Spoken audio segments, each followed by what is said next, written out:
भगवान उधर पर खेलने लगे। उधर माँ यशोदा को पता चला कि कन्हैया पालने में नहीं है। दौड़ी दौड़ी गई, वन की ओर गई तो देखा ठाकुर जी पूतना के उधर पर खेल रहे हैं। माँ यशोदा दूर से देखती है ठाकुर जी को और ठाकुर जी को देखकर निहाल हो जाती है। मेरा लल्ला कितना सुंदर है, मेरा लल्ला कितना प्यारा है। भगवान रोए नहीं, तुरंत नहीं रोए, लेकिन जब लगा माँ यशोदा लगातार एक टक निहार रही है तब अचानक से भगवान रोने लगे। मैया यशोदा ने लपक कर ठाकुर जी को उठा लिया और कन्हैया को लेकर सीधे गई गौशाला में।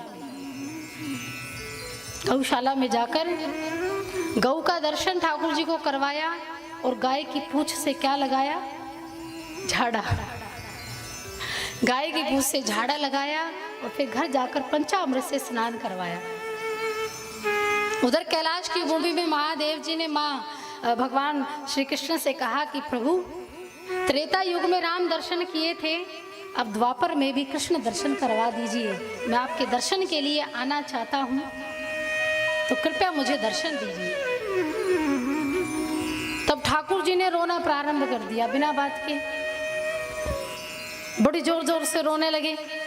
और माता यशोदा एकदम से सोचे कि ये लल्ला इतनी जल्दी कैसे रोने लगा, ऐसा क्या हो गया कि एकदम से रोने लगा। लेकिन लीला तो कुछ हो रही थी। ऊपर से महादेव जी तैयारी कर रहे थे भगवान के दर्शन के लिए, तो माता पार्वती ने पूछा कि कहाँ जा रहे हो। माँ पार्वती ने पूछा तो महादेव जी बोले कि हम भगवान के दर्शन करने के लिए जा रहे हैं, मेरे प्रभु ने बाल रूप लिया, अब की बार कृष्ण बनकर आए हैं तो दर्शन करने जा रहे हैं। बोले तो फिर ऐसे जाओ कि बड़ा सुंदर बुंदर बन के जाओ, वो छोटा सा बच्चा डर जाएगा आपके सांप बिच्छुओं को देखकर वैसे ही। अब महादेव जी ने कहा हम जैसे वैसे ही जाएंगे, जो जगत को डराते हैं वो हमसे क्या डरे। माँ पार्वती के बात तो ठीक कहते हैं। अब महादेव जी जैसे थे वो लंबी लंबी जटाएं, गले में सर्प, कान में बिच्छू, गले में बिच्छू, हर जगह देखो वहां बिच्छू घूम रहे हैं, तन पर भस्म लगाई है। और वही महादेव जी लाला के दर्शन करने के लिए आए इस मृत्यु लोक में। और माँ यशोदा के आंगन में आवाज लगाई, अरे मैया तनिक बाहर आओ। मैया यशोदा आई और कहा बाबा क्या चाहिए। बोले हमें भिक्षा चाहिए। तो भिक्षा में अभी लाए देते हैं। तो फल लेकर आई, अन्न लेकर आई। भगवान बाबा भोलेनाथ ने कहा कि हमें ये नहीं चाहिए, तो आपने ही तो कहा था भिक्षा चाहिए, भिक्षा में तो यही दे पाएंगे। बोले भिक्षा में हमें तेरे लाला के दर्शन चाहिए, तो अपने लाला के दर्शन करा दे। अब मैया यशोदा कहे कि बाबा देखो बात ऐसी है, हमारा लाला सुबह से रो रहा है, बड़ा परेशान है और उसे नजर वजर लग गई है, क्योंकि ये गोपियां आती हैं और न जाने क्या क्या कहकर जाती हैं।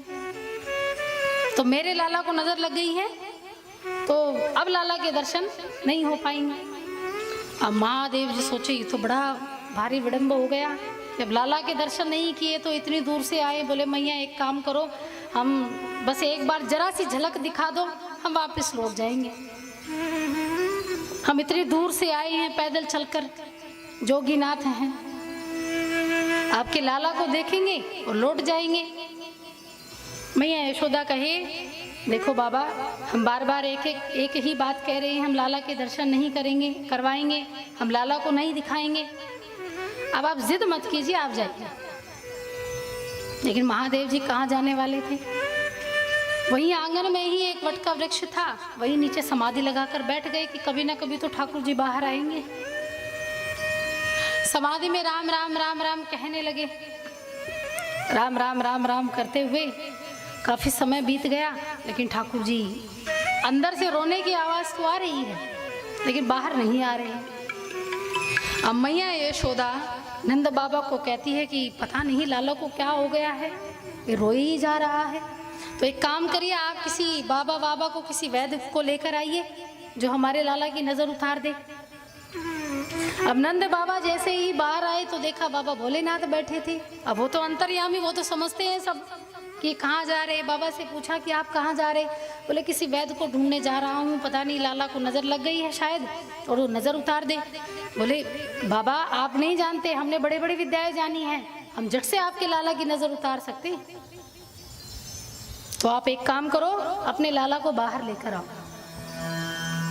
अब नंद बाबा महादेव जी को लेकर जाते हैं और दरवाजे पर गए तो मैया यशोदा ने देखा कि नंद बाबा जिनको अभी डांट कर भगाया था वो फिर से दरवाजे पर है।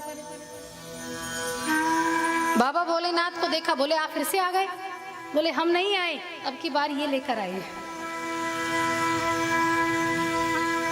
तो नंद बाबा ने कहा अरे यशोदा तू जानती नहीं है, इन्होंने बड़े बड़े शास्त्र वेद पुराण पढ़े हैं, हमारे लाला इनको देखेंगे तो चुप हो जाएंगे, ये थोड़ा झाड़ फूक करेंगे, मंत्र वंत्र पढ़ेंगे तो ठीक हो जाएंगे।